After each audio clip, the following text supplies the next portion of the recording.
Yeah, hi, I'm Ambi. I'm an advertising and a branding veteran, having spent 40 years in the business. Right now, I am an independent brand coach. I am an author. I am also adjunct faculty. I do a lot of things, some of them well, some of them not so well, but we'll not talk about those. At least, let's say men who are, say, 40 to 45, 50 are kind of caught in the sandwich era, which means their parents, so probably 65, are still expecting them to look after, look after them. They have their children who are saying that, look, pay for my education. After that, I'm on my own and you're on my own, right? So Ulka, FCB Ulka works on several brands of Amul. And of course, there is Dakuna, who've been doing the outdoor advertising for Amul. Now, interesting thing, I don't think this is true of any client anywhere in the world, that Dakuna creates those hoardings and actually puts them up. And the client sees it after it is put up. One thing no one knows about you. Well, I learned swimming at a ripe old age of 62. Hello, fellows. Welcome to the next episode of Jagged with Just Ravi, Conversations at the Edge from the marketing, branding, and the business world. Hi, Ambi. I'm thrilled to have you on my show. Thank you, Just Ravi, for having me on your show. So look forward to having an interesting conversation. Yes, absolutely. Ambi, your book, Nawabs, Nudes, and Noodles, an account of 50 years of advertising. Very few people, I think very few Indians could have put together a perspective like that. So thank you so much, first of all, for doing that. So insightful, so comprehensive. So looking from the lens of advertising, how society is moving, if we pick some categories, Ambi, and look at the evolution of the category. And first, I'd request you to look at insurance, if you had to share your views about that. Thank you for those kind words about Nawab Noodles, India through 50 years of advertising. So this book came out in 2016, did quite well. It was also the finalist at the Crossword Popular Book Awards. So in the book, I was told I should write a history of Indian advertising. And I said, look, I'm not competent to write the history. I'm not a historian. But what I can do is to look at how society has changed through the lens of advertising. Advertising often reflects society. Sometimes advertising nudges society into some new directions. And sometimes society wraps advertising on its knuckles for doing that. So I said, look, let's look at this, as, and people have looked at, I think my book was unique because people have looked at changing society through the lens of movies, right? I mean, there's how Rajesh Khanna era gave way to the Angry Young Man era, which gave way to the chocolate, NRI boy era. And now I think it's all about fighting for the country in the border era, right? So, but no one has looked at advertising that way. How is advertising reflecting a changing society? And so the book is organized into 4 sections and 20 chapters. I've looked at multiple topics, product categories, like you said, services, and how advertising itself has changed. So if you look at insurance as a category, insurance, the whole category is about death, right? And so originally it should be called death insurance. It's called life insurance. And insurance in India was always sold as, zindagi ke bhi or zindagi ke baad bhi, so zindagi ke saath bhi, zindagi ke baad bhi. So it's like, take insurance so that you can leave when you die, you can leave your loved ones, kind of a nest egg for them to look after. And a lot of advertising primarily was, following that that narrative. Definitely brands like, LIC really milked that extremely well. But in the last 10 years, there has been some significant shift in the way insurance is being marketed, right? Earlier, it was all about zindagi ke saath bhi, zindagi bhi baad bhi. So it was a little bit about morbid, if you die, your loved ones will be cared for. But from there, the narrative changed to say, look, why don't you put money in your insurance? Because that money will become your nest egg for you to live a comfortable life after you retire. So several brands tapped this very well, right? For example, there was this very famous ad by, I think, SBI Life, where this lady is using the sewing machine and this old man comes and puts a little box in front of her and she opens the box and it's a diamond ring. So she says, "Is umar mein heere." And the old man tells her that हीरे को क्या पता तेरा उम्र क्या है. इसी को तुम अखबार में छुप छुप कर देख रही थी ना? हाँ, क्यों? देखो, मैं ले आया. पागल तो नहीं हो गए? कितने के है? अरे कुछ भी नहीं. नहीं. लौटा. आज बहुत शुभ दिन है, वो वैलेंटाइंस डे. इस दिन जो लोग प्यार करते हैं ना, एक दूसरे को कुछ न कुछ देते हैं. अब इस उम्र में कहाँ पहनूंगी हीरा? अरे हीरे को क्या पता तुम्हारी उम्र. SBI लाइफ इंश्योरेंस के लाइफ लॉन्ग पेंशन्स, ताकि प्यार के बीच पैसों की कमी ना आए. And then it was SBI Life saying that, look, if you save enough money through insurance, when you retire, you can actually buy your loved ones a diamond ring. Or there was another ad, I forget, it was Max Life or something, where this old man is, home, he's packing his bags. So his wife was asking him, "Abhi kidhar ja rahe ho?" Because you just came back from your holiday. So he said, no, my morning walking friend Sharma's sister's granddaughter is getting married in Kolkata, so I'm going. So she says, "You got nothing better to do than that." So his wife's, so he says, "Yeah, I don't have anything better to do." So in a sense, insurance companies have tried to portray the picture that, retired life can be actually quite enjoyable if you save enough money through your insurance policies, right? So the same theme has also been used by mutual funds. So if you look at the entire BFSI segment, which is, mutual funds, insurance, they've all tried to say that, look, save money so that you can have a very comfortable retired life, which is a new narrative. Because if you look at the generation 30 years ago, their big question was, when I retire, will I be able to look after myself? Will my son look after me? Will I be able to stay with him? Compared to that, today, a lot of middle class and upper middle class families have their own home, right? They own the house. Home ownership is pretty high in India, at least in that income group.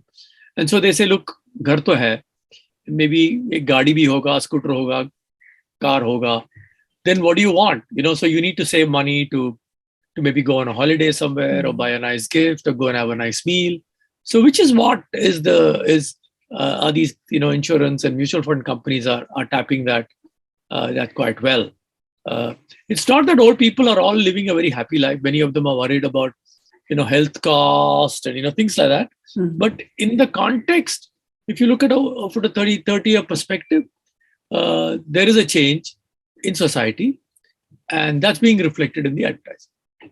Yeah.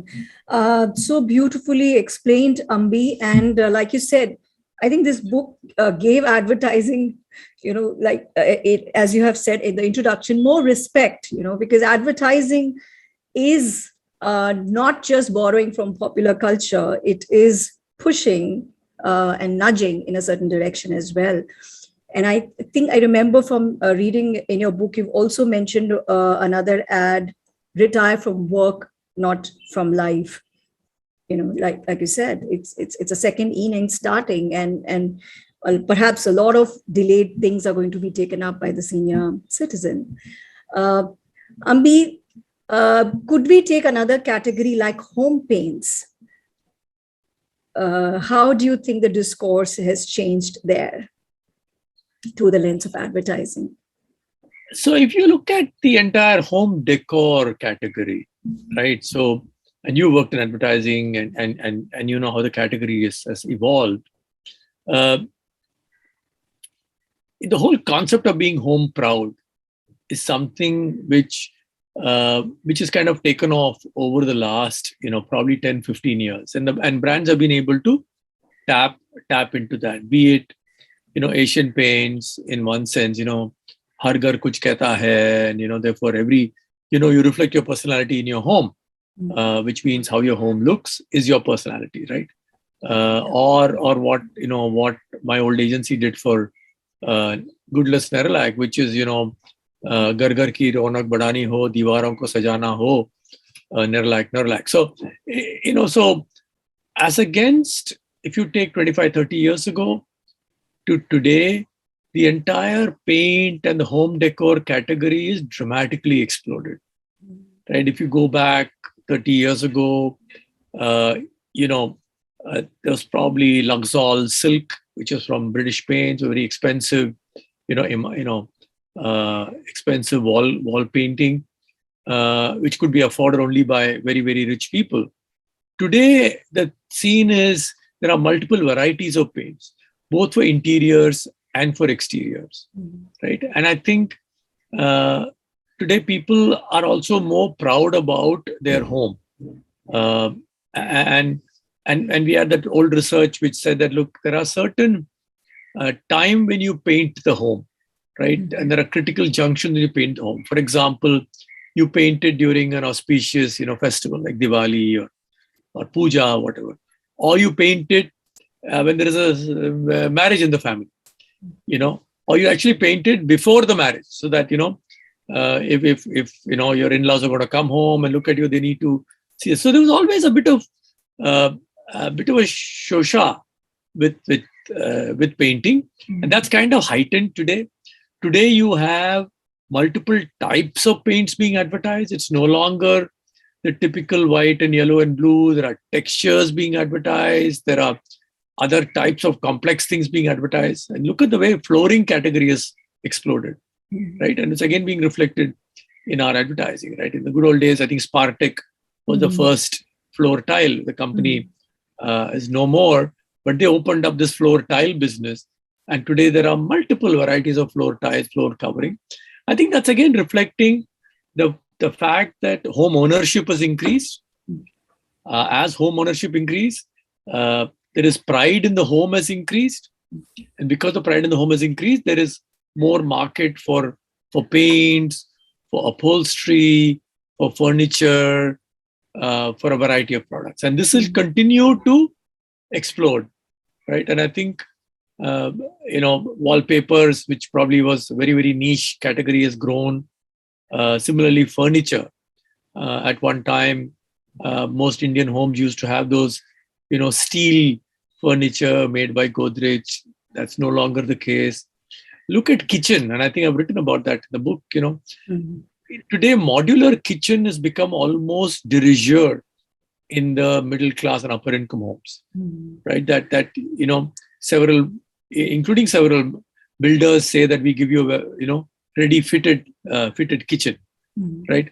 Earlier, good old days, the kitchen was a dungy place, a lot of smoke, dirt, etc. All that is gone, right? All that is gone. It's become, and of course, now even men have started cooking, which means they spend more time in the kitchen, and the kitchen needs to be better. So dramatic changes. If you look at, look at home furnishing, look at furniture, look at paint, and that is reflected in the advertising. Yeah.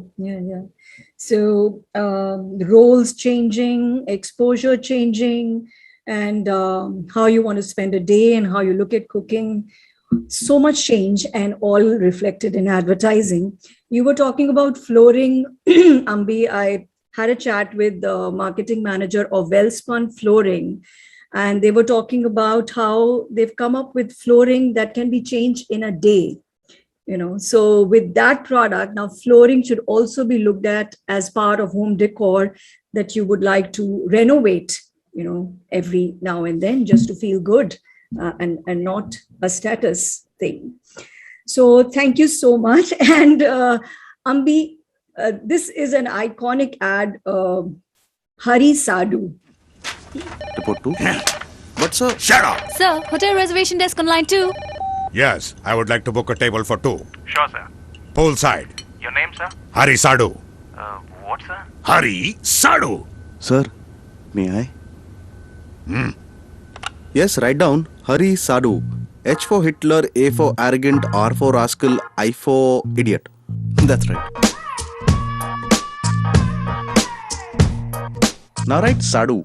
S for... shameless. Till today, it's like it just picked up a trend that was coming up in terms of the employee-employer interaction and how people look at jobs. Could you share your views about how the entire narrative is getting shaped when it comes to jobs, work, careers?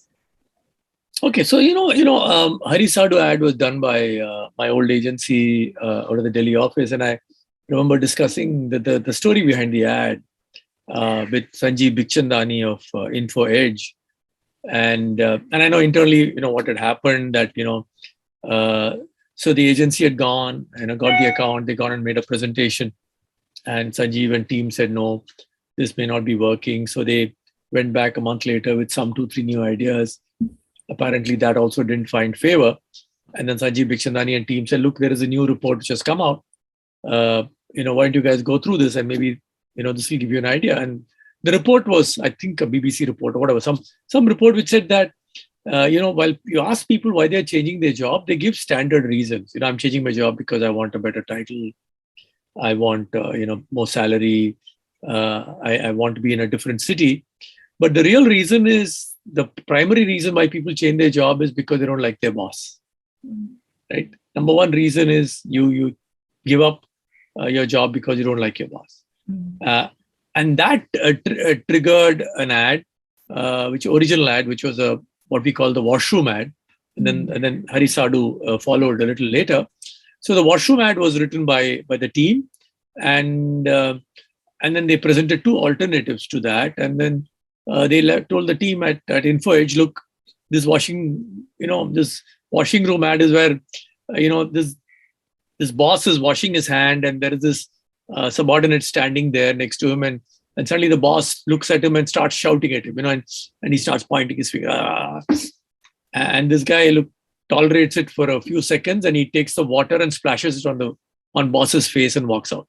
And then it says, guess who's heard from us, Naukri.com, India's #1 job site. Now, it was very risky advertising because, there was you were not mentioning anything else. There was, even the brand name was not mentioned in audio terms. It came only as a super, right? But it's a very risky ad.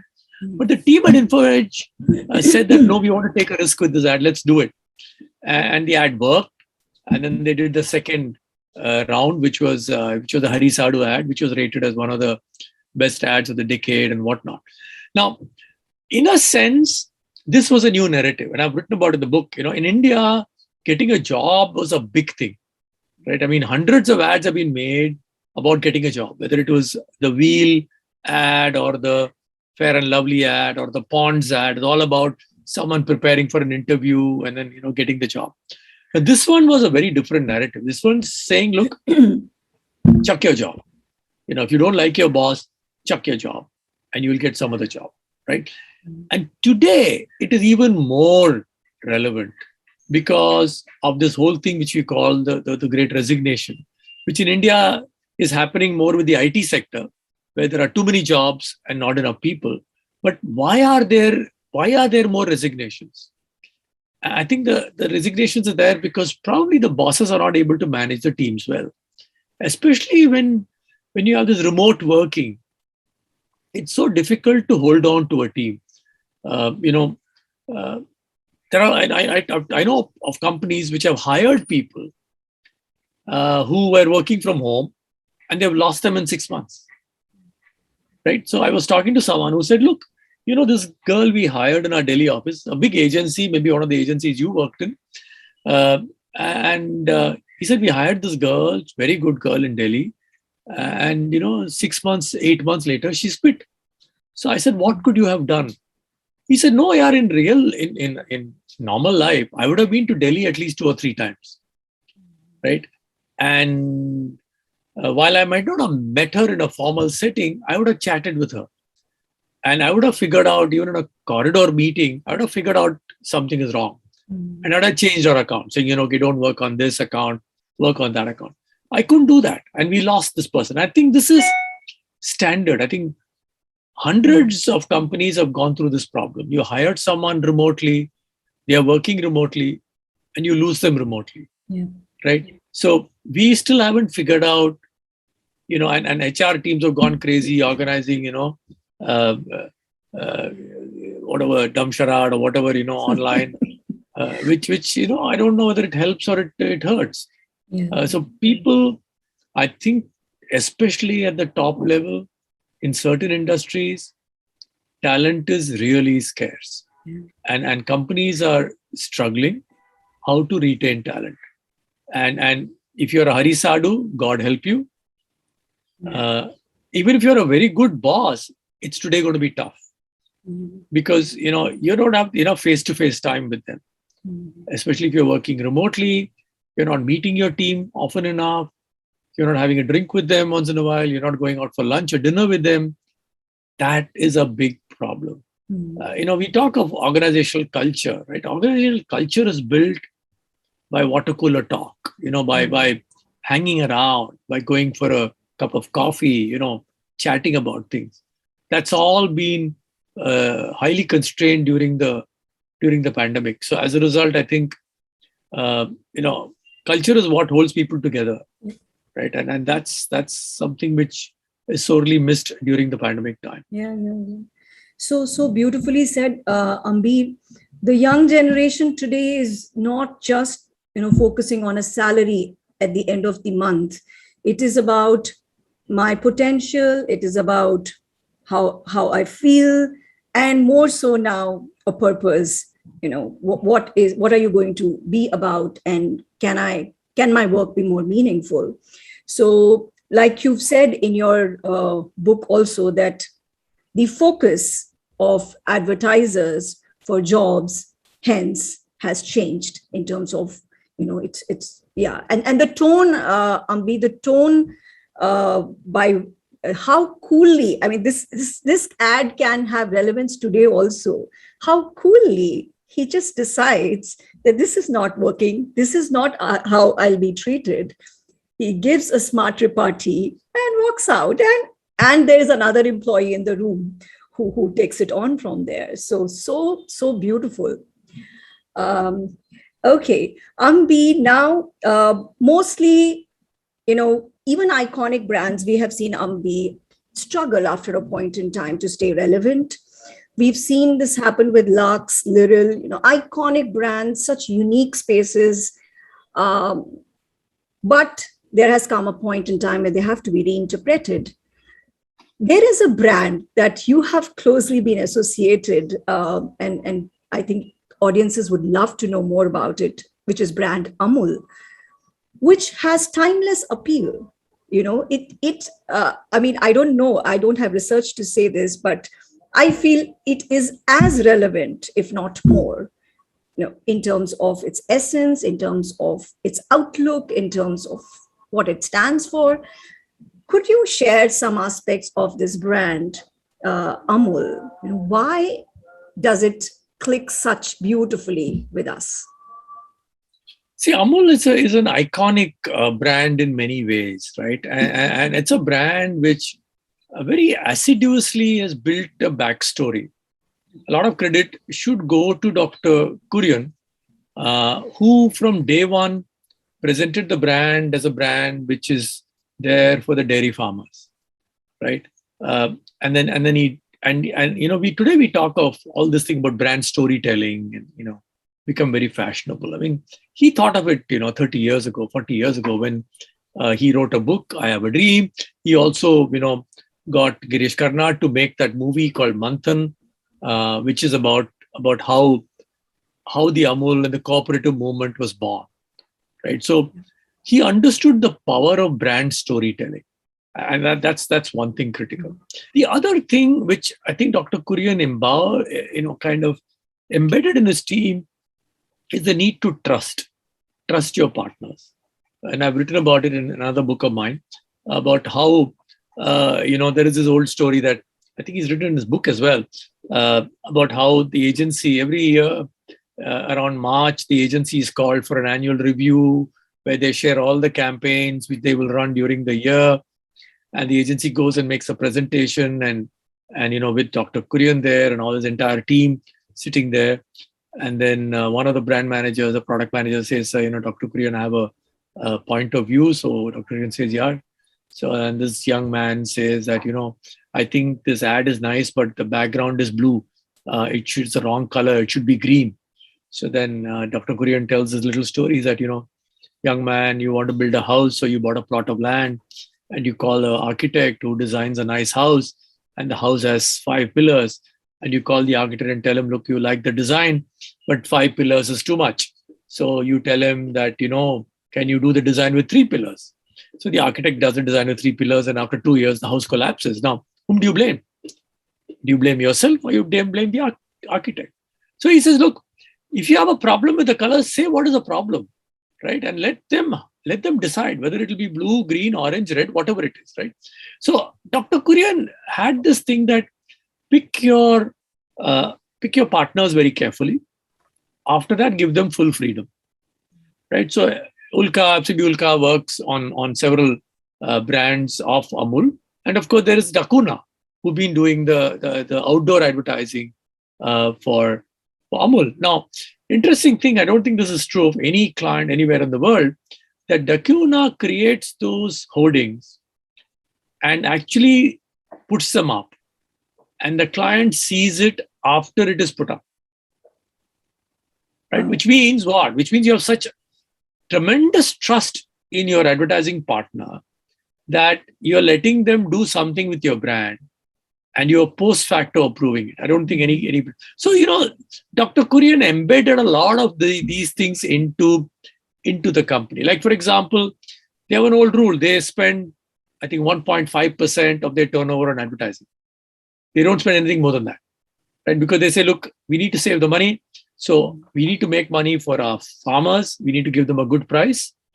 2, we need to make the product easily affordable for our consumers.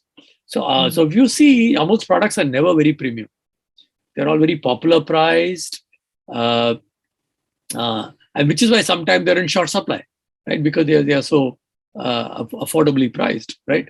And so these are things which Dr. Kurian embedded into the company, and from Dr. Kurian went to PM Vyas, and now Mr. Sodhi is carrying on that tradition. Everyone believes in that. Their purpose, we talked about purpose, right? The purpose of Amul is to ensure that no dairy farmer goes home without selling his milk to Amul. So they will buy the milk. It may be a flush season, there's too much milk coming, but GCMMF will still buy the milk and they'll figure out what to do. So they'll convert the milk, try and sell it as liquid milk, or convert it into powder, or make it into ice cream, make it into cheese, whatever it is. Their purpose is very clear. It's to serve the dairy farmer, 1, and 2, serve the consumer, right? These are the 2 things. So we talk of, purpose and, this is a company, Indian company, right? And then that too is not is a simple company, right? It's a cooperative. And there's so much every company can learn from Amul. Absolutely.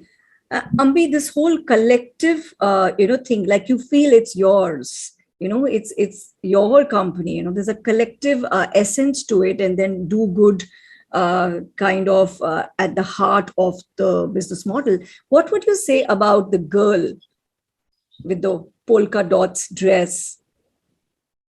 Yeah, again, it's such a simple little illustration of the girl of the polka dot dress, and they've continued, right? It's become timeless. Other companies have created mascots and killed them, whereas Amul continues to use the same mascot. It's not that she's there in every ad, right? There are many ads where many of those topical ads where she's not there. Right? Some of them she's there. Some of them she's not there. Depends on the topic. Depends on what they want to make a comment about. So I think we should give credit to Rahul Dakuna and the Dakuna agency for keeping that flavor alive. Of course, they don't get it perfectly every time, but 99% of the time, it's great. The topicals go viral without even them attempting to take it viral, right? So it's all very nice for them, and they've kept that polka dot girl the way she was. They've not tried and given her a new dress or a new clothing. I think that's at full marks to both Amul and to Dakuna team for maintaining that simplicity in the mascot. Yeah, the innocence and the purity as would be expected from the products, so beautifully thought through. Ambi, I'd share with you that I was in MICA studying for my post-graduation when the mind and mood study of the women segment had come through. And, that is when, I did my summers with FCB because, this is the organization that respects consumer. So taking a parallel of the mind and mood study of men that happened much later, could you share some findings that you found very compelling? Okay, so we did mind and mood was a process which I think FCB had developed in America, but very often American agencies develop something and abandon it, but we in India kind of hang on to tradition, so we kept that mind and mood going. We did, I think, 2 or 3 rounds of woman mood, and then someone came with the idea, look, what about men? How are men changing? So we did a men mood. So we conducted, I think, 40 kind of workshops with 5 to 6 men across the country to understand how men are changing. And one of the important things which we found we did quite a few. We found about 8 or 9 key trends. One of the trends we found was the importance of looks in men. Dramatically changed. Today, men are a lot more conscious about how they look. They apply, skin creams. They apply gel. They apply deo. They apply all that, and that was an interesting little revelation. The other was the general feeling that men are feeling more threatened, and they're being threatened largely because of the rise of women. And many of these men have seen their own, say, fathers treating their moms in one way, right? And they've grown up that way, and the father will be sitting looking at the newspaper and asking for coffee, and the coffee comes, he says, it's not hot enough, make it again. And then the poor wife will go and, make the coffee or tea again. They've seen all that. Now they're seeing a different woman there. I mean, their wives are, not going to be, jumping up and down whenever they are asked something.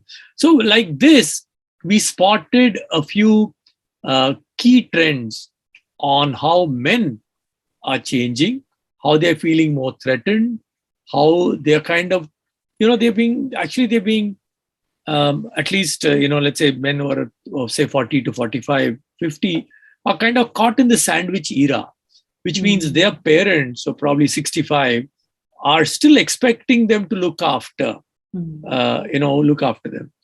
They have their children who are saying that, look, pay for my education. After that, I'm on my own and you're on my own.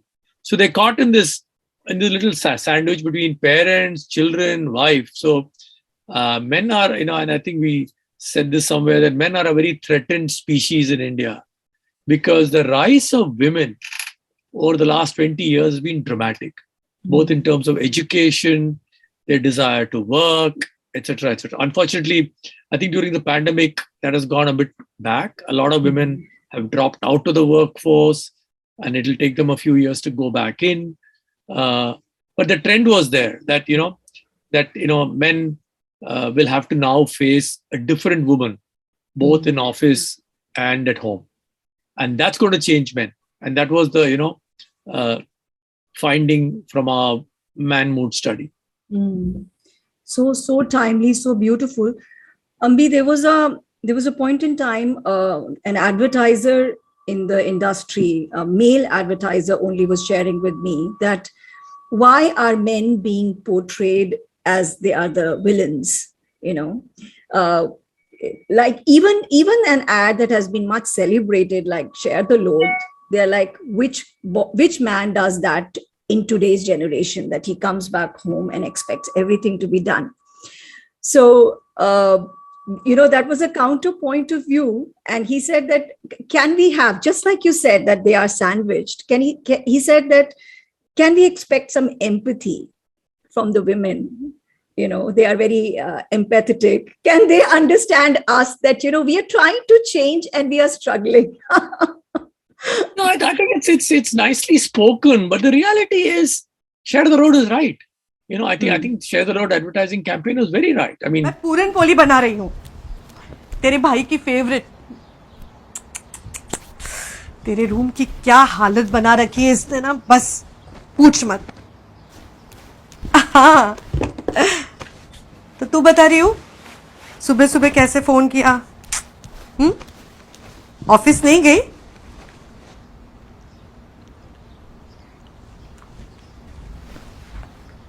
क्या job छोड़ दिया मतलब?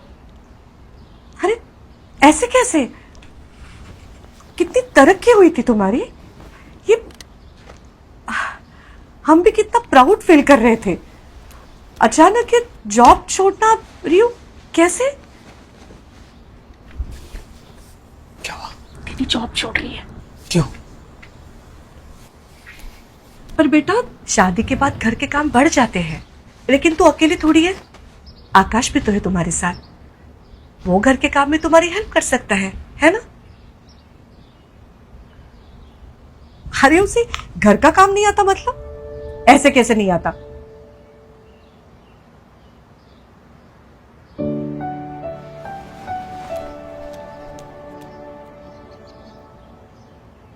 नहीं आता होगा। गलती हमारी है। बेटियों को पैरों पे खड़ा होना सिखाते हैं, लेकिन बेटों को हाथ बटाना नहीं सिखाते। तो और एक बार सोच ले, मैं रात को फोन करती हूँ। क्या हुआ माँ?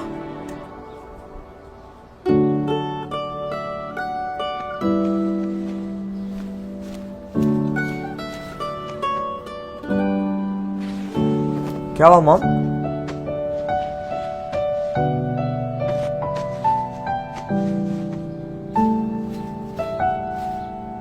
गलती हो गई, सुधार रही हूं।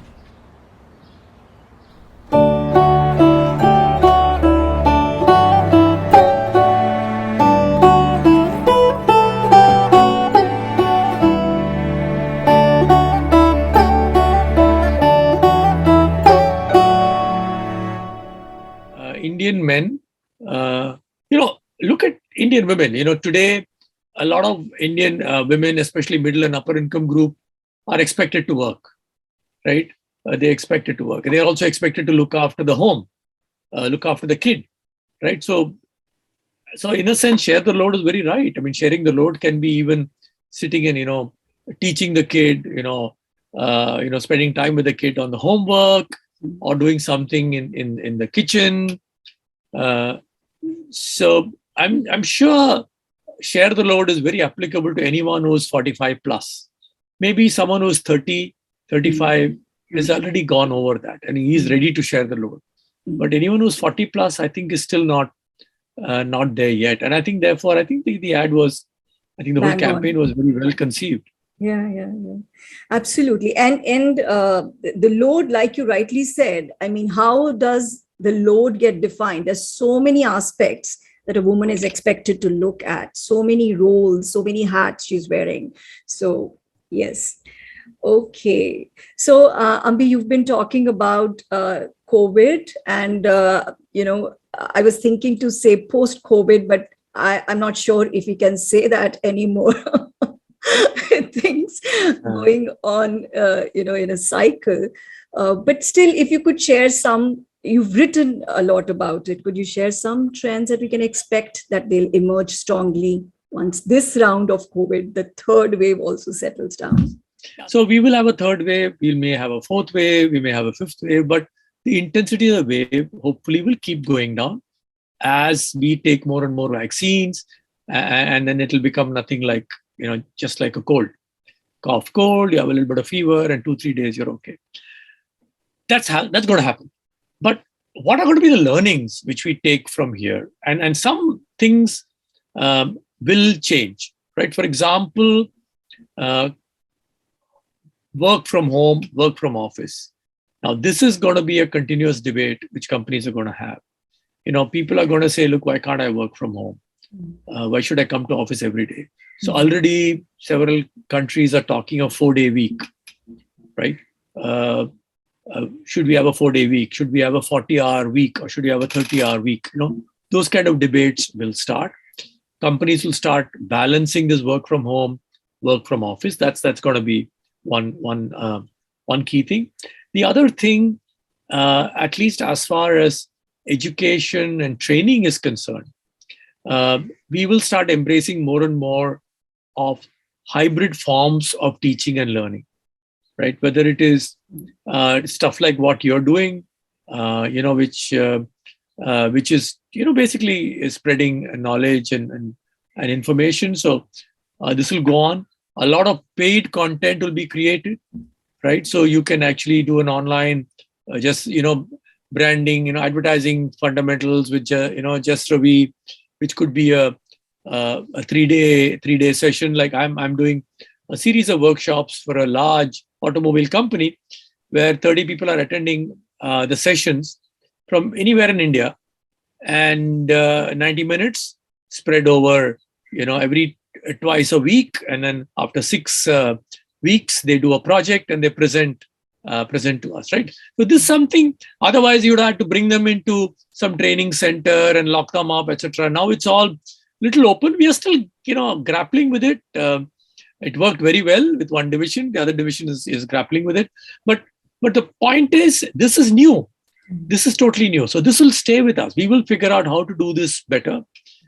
People will figure out saying, look, it's okay. Jasravi is very good. I've seen her videos. I'm going to pay her 10,000 rupees and, go through her session, right? And 4 days, let's say 4 half days, I'm going to learn a lot.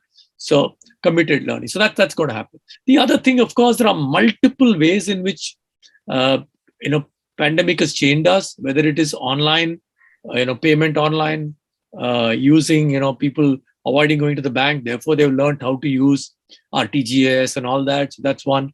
Again, buying things, online, right? FMCG products, 4% was sold through e-commerce. In 2019, that's gone up to something like 8% now, right? So dramatic changes have happened. Some of this will stay.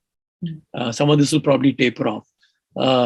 But if you fast forward to 5 years from now, some of the trends we saw during pandemic, whether it is the growth of podcasting, the growth of online education, the growth of, digital payments, the growth of, e-commerce, or for example, cuisine, multiple cuisine, home ordering of food, all this in some form will continue.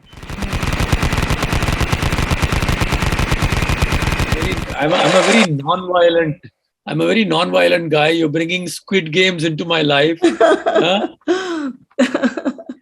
Mother's best advice. Be sensible. Alternate profession could have been? Writer. As per your wife, your most often used phrase is? Let's see. Okay. One thing no one knows about you. Well, I learned swimming at a ripe old age of 62. Wow, that's so inspiring. Okay, a book you'd like to gift to all your friends. Man's Search for Meaning, Viktor Frankl. Okay. What would you tell your 18-year-old self? Don't have so much fun. Okay. Study a bit more. Okay. What's your favorite childhood memory? Probably playing in Marina Beach, Okay. Chennai. Chennai. Okay. If you were to devote the rest of your life to philanthropy, what cause would you choose? Education. What is your greatest joy? Teaching. Okay. What would you like strangers? How you would like strangers to remember you, if at all? I learned something from him. Okay. What is a lesson that took you a long time to learn? Holding my tongue. Would you like to share any online address? Although we will put everything in the show notes, where if they have a question, they want to interact with you, they can reach out. So, thank you, Jasravi. Basically, they can reach out to me on LinkedIn. I do respond maybe within a day to all requests on LinkedIn. Ambi Parameswaran, LinkedIn is an address to come to. They can follow me on Twitter. On Twitter, it is Ambi MGP, AMBI MGP. That's my Twitter handle. I'm not great, but I'm not a slacker either. So I'm reasonably active on Twitter. LinkedIn is my go-to place. I do share something or the other every 2 to 3 days on LinkedIn. And the same thing I share on Facebook and on Twitter. So if people have questions, people want to discuss something, they can message me on LinkedIn, and I'll be as prompt as I can. So thank you.